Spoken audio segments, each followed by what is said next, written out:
they are getting deeper and deeper as the abundance of both whales and also sea lions begins to decline. And so we notice they finally get to move to their preferred habitat as the whales depart. And interestingly, the sea lions follow suit. Sea lions are like, they're like raccoons, scavengers, if you will. They like to cheat, they like to save energy, and they just are plain annoying. Kind of like this. So when you see the whales doing their thing, disrupting the herring and foraging efficiently, you also get the water dogs that are chasing them around. All right, and so this is a conspicuous behavior, and happens, we think, only when let me rephrase that. The whales are providing opportunities for efficient sea lion foraging. Sea lions can go all the way down to the depth. There's no problem with that. They can deal with that, but it's much more efficient to only go half the depth, if you will, to go down to 50, 60, 70 meters versus 150. And so the whales are keeping the herring up, we think, and the sea lions are making use of that. And so here's what this looks like. It sucks to be a herring pretty much in the wintertime. So this is that same imaging sonar, but we've deployed it inside the layers. So this is kind of an example of what it would look like, where the layers would be here. We've got the Didson looking at them, and the sea lions, of course, are coming and doing their thing. So this is about 50 meters, which puts this at about 60 or so meters. So it's really good for the sea lions. The whales are there distributing them, disturbing them, making them basically school and be very easy prey for these other predators.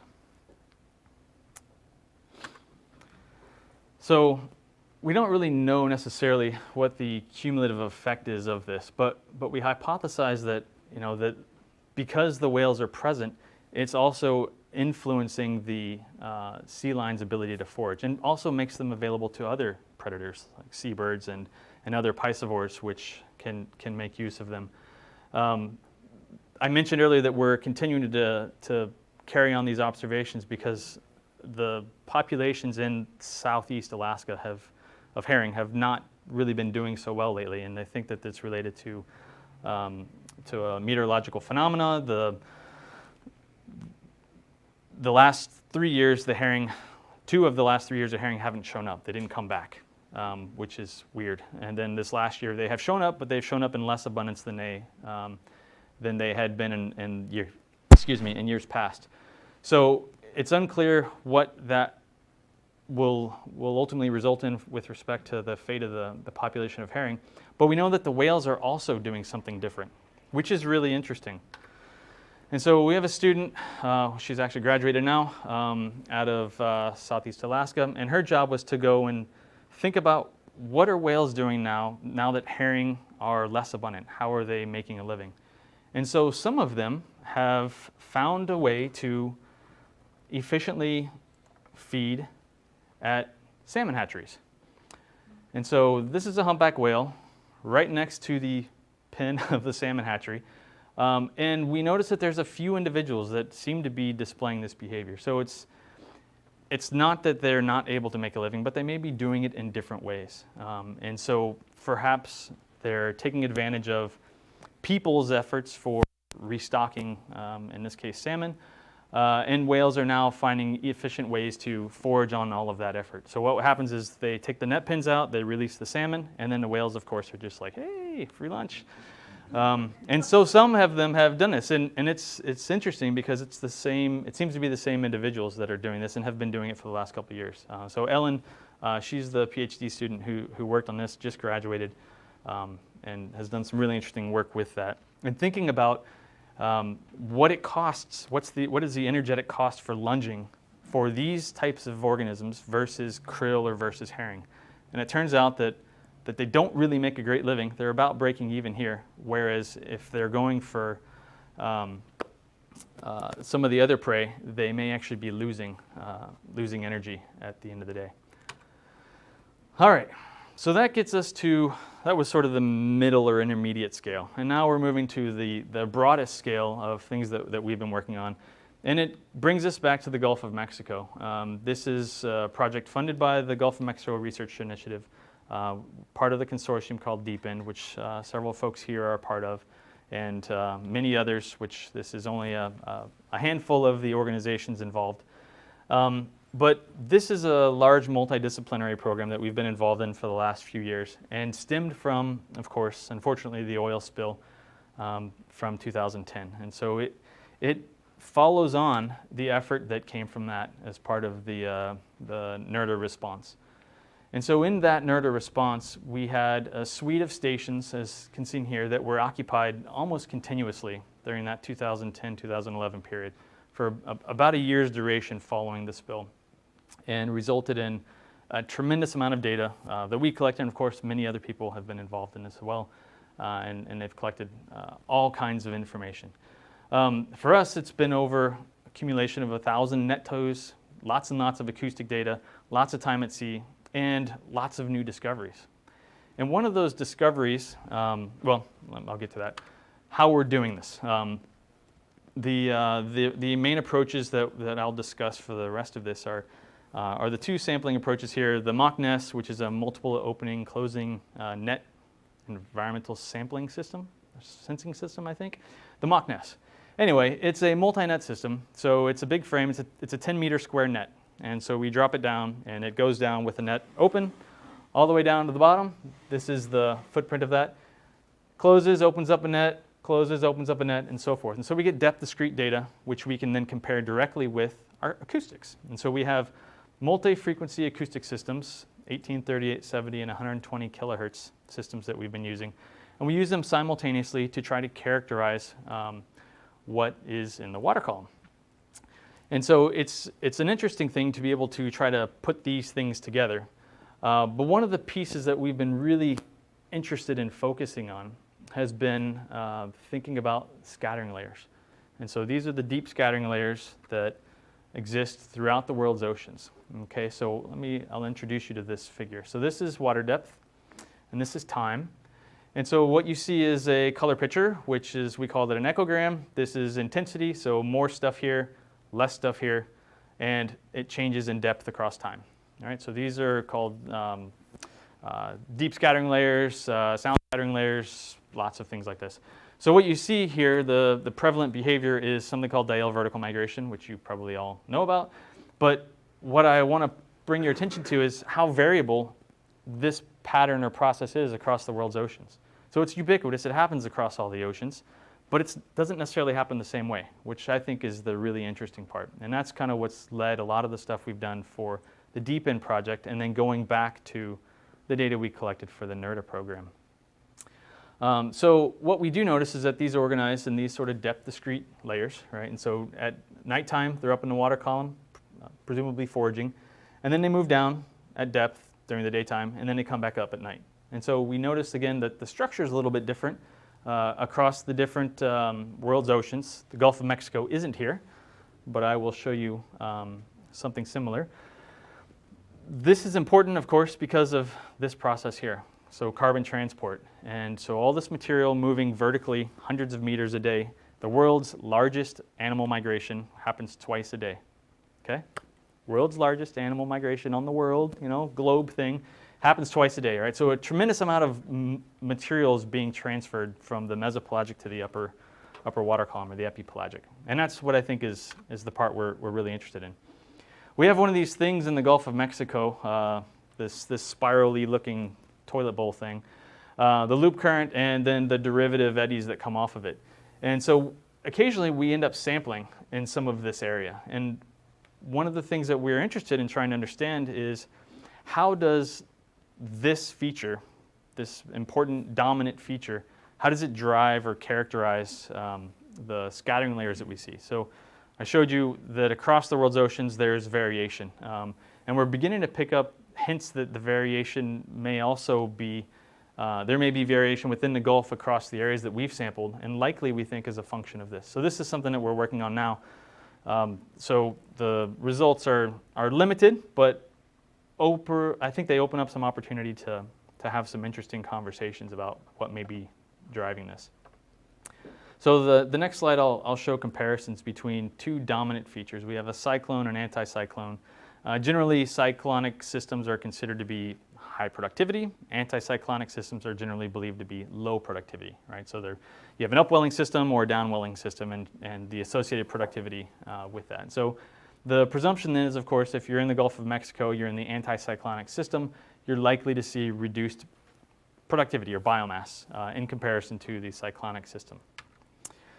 So we first look at the epipelagic zone, so that's a 0 to 200 meter, and we then look at this metric called SA. So this is logarithmic scale, this is in decibels. I'll draw your attention to the differences. These are important. So a 3 dB difference is a factor of 2. A 10 dB difference is a order of magnitude difference. All right, so small variation or small differences actually yield meaningful results. So we have the cyclonic region and the anticyclonic region here. And as you might imagine, between day and night, there's a difference. And the reason is because of this diel vertical migration. I just explained that. So during the daytime, things are generally low in the epipelagic, biomass levels, if you will. During the nighttime, they increase, right? And they increase by quite a bit, almost 10 dB here, right? So what this suggests is that during the daytime, there's not as much material in the epipelagic as there is in the nighttime, which is good. In the mesopelagic, we see something, I guess, similar. You'd expect.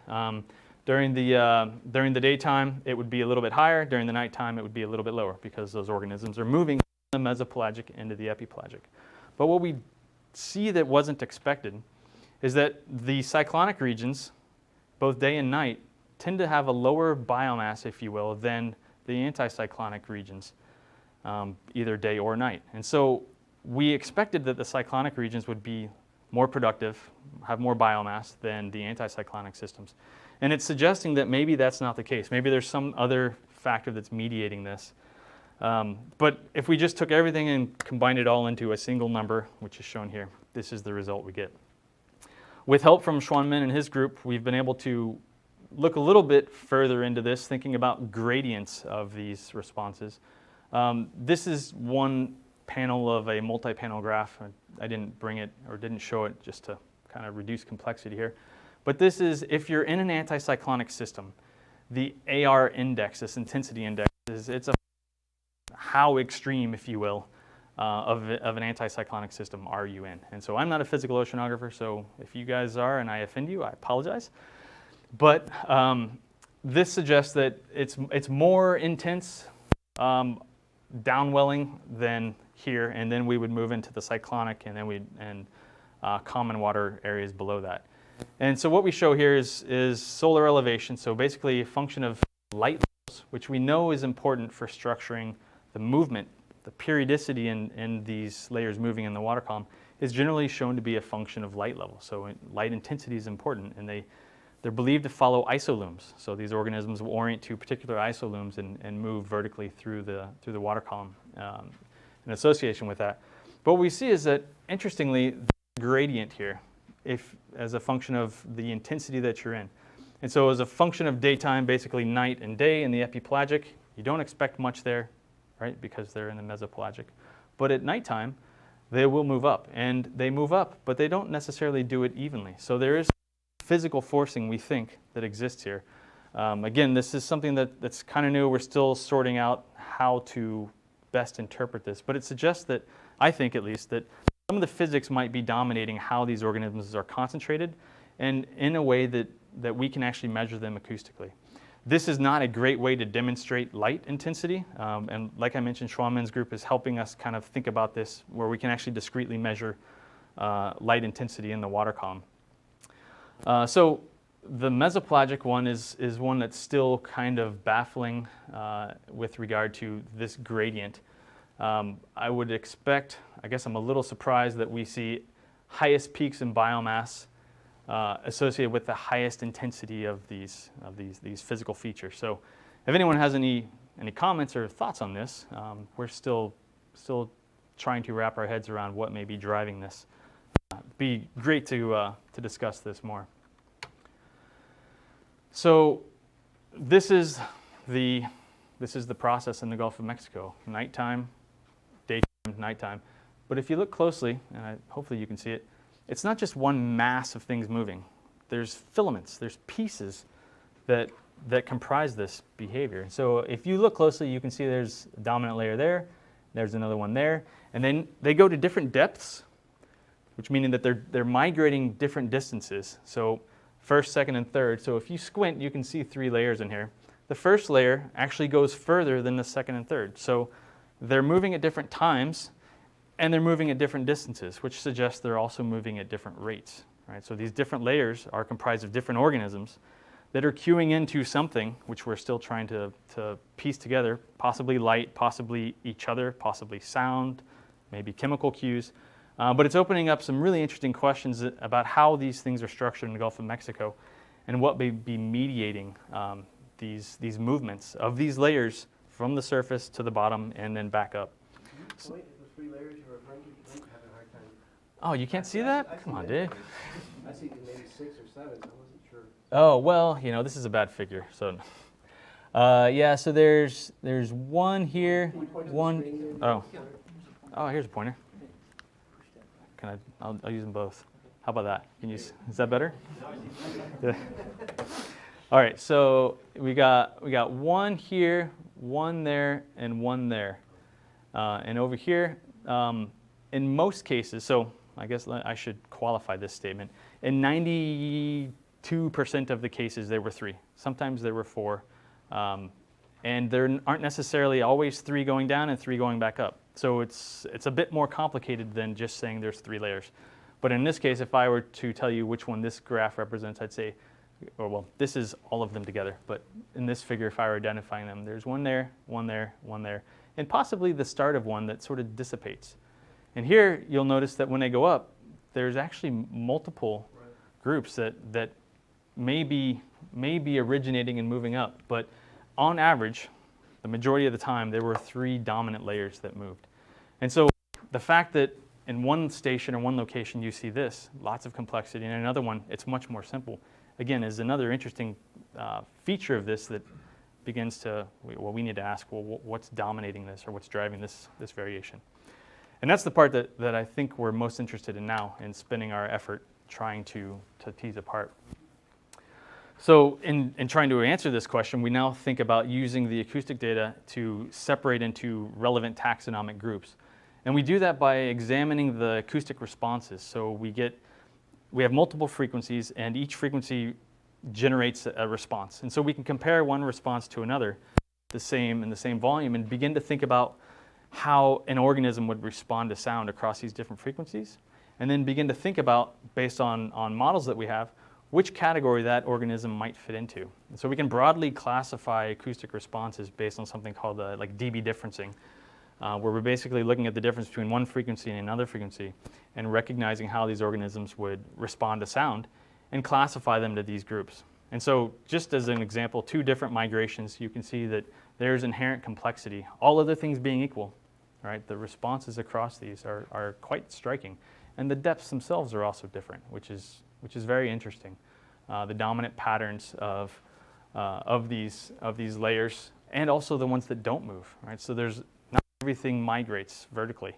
A lot of it does, but there's also a resident population or non-migrators that may migrate, once every 3rd day or something like that. So it's offering some opportunities to kind of think about this, and then to begin to understand, well, what proportion of these is comprising any of these layers that we see, right? Which of these groups, these taxonomic groups, contributes most to one of those?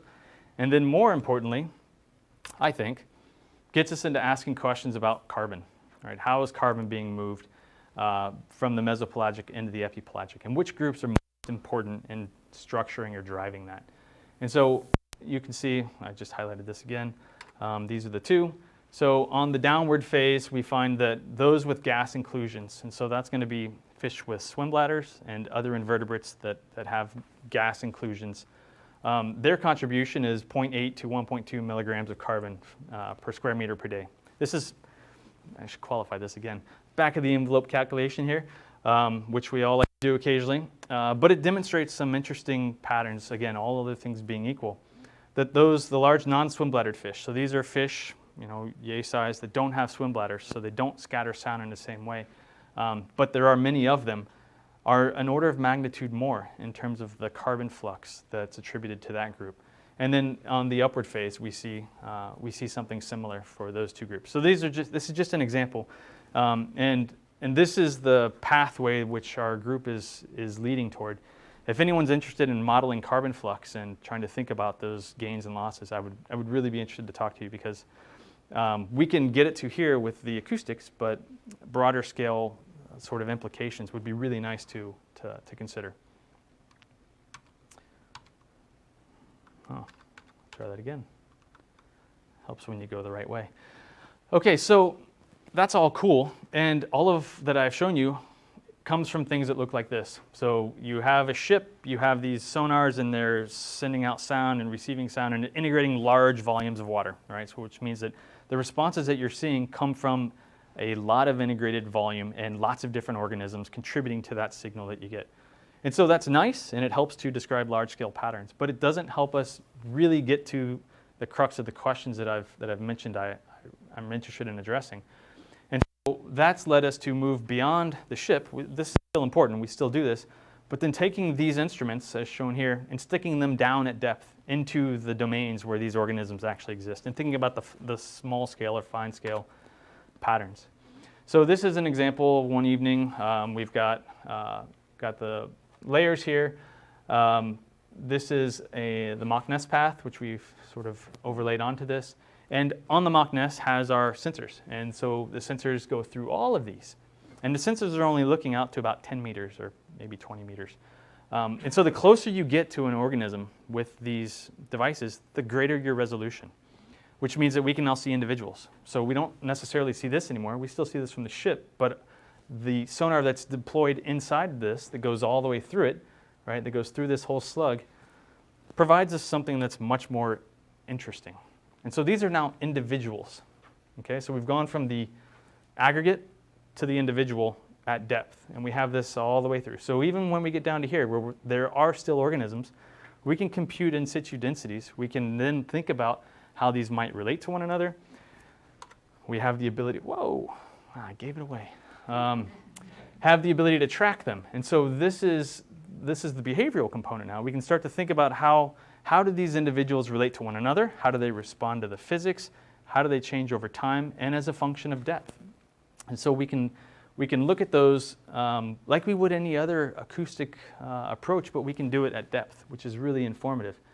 And then with the new approaches or new technologies that we're using, our broadband or wideband techniques, we can now look at the acoustic response. So this is frequency. You don't need to see the frequencies, but just this is intensity, and this is a suite of frequencies, or a spectra, if you will.